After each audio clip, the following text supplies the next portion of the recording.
काम, दान, धीर और दंड नीति यह राजनीति का एक अत्यंत महत्वपूर्ण सूत्र है जो प्राचीन काल से लेकर वर्तमान समय तक समान रूप से प्रासंगिक है। साम नीति 5 प्रकार का होता है। पहला, गुण संकीर्तन, अर्थात उसके गुणों की प्रशंसा करना, जैसे उसके वंश की प्रशंसा, शरीर की प्रशंसा, कार्य की प्रशंसा, स्वभाव की प्रशंसा, विद्वता की प्रशंसा, धन संपत्ति आदि की प्रशंसा करके उसको वश में किया जा सकता है।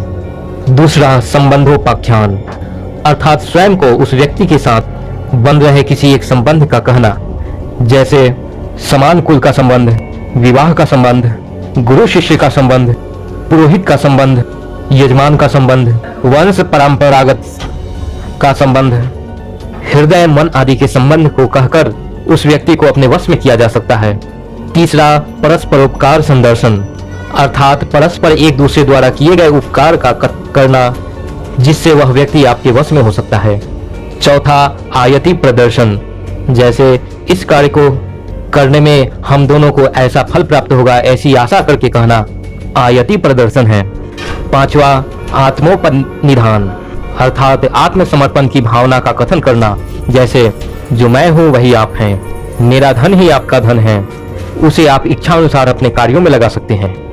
इस प्रकार के साम नीति से धर्म में तत्पर रहने वालों को वश में करना चाहिए, अर्थात जो व्यक्ति शुद्ध वंश में उत्पन्न, विनम्र, धर्मनिष्ठ, सत्यवादी एवं सम्मानी हैं, वे ही निरंतर साम नीति द्वारा साध्य बतलाए गए हैं। दुर्जन मनुष्यों के लिए इस प्रकार की साम नीति उपकारी नहीं होगा। दुष्ट मनुष्य साम नीति की बातें करने वालों को बहुत डरा हुआ समझते हैं, इसलिए उनके प्रति इसका उपयोग नहीं किया करना चाहिए।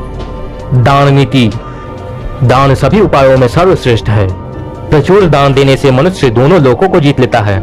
ऐसा कोई नहीं है जो दान द्वारा वश में न किया जा सके। दान से देवता लोग भी सदा के लिए मनुष्यों के वश में हो जाते हैं। दानी मनुष्य संसार में सभी का प्रिय हो जाता है। संसार में दानशील व्यक्ति की हमेशा पुत्र की भांति प्रतिष्ठा होती है।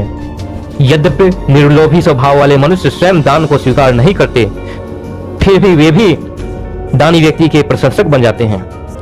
भेद नीति, जो परस्पर वैर रखने वाले हैं, क्रोधी हैं, भयभीत हैं तथा अपमानित हैं, उनके प्रति भेद नीति का प्रयोग करना चाहिए, क्योंकि वे भेद द्वारा ही साध्य माने गए हैं।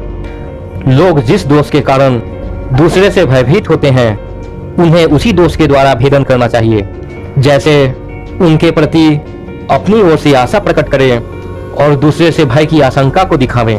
इस प्रकार उन्हें फोड़ लें तथा फूट जाने पर उन्हें अपने वश में कर लें।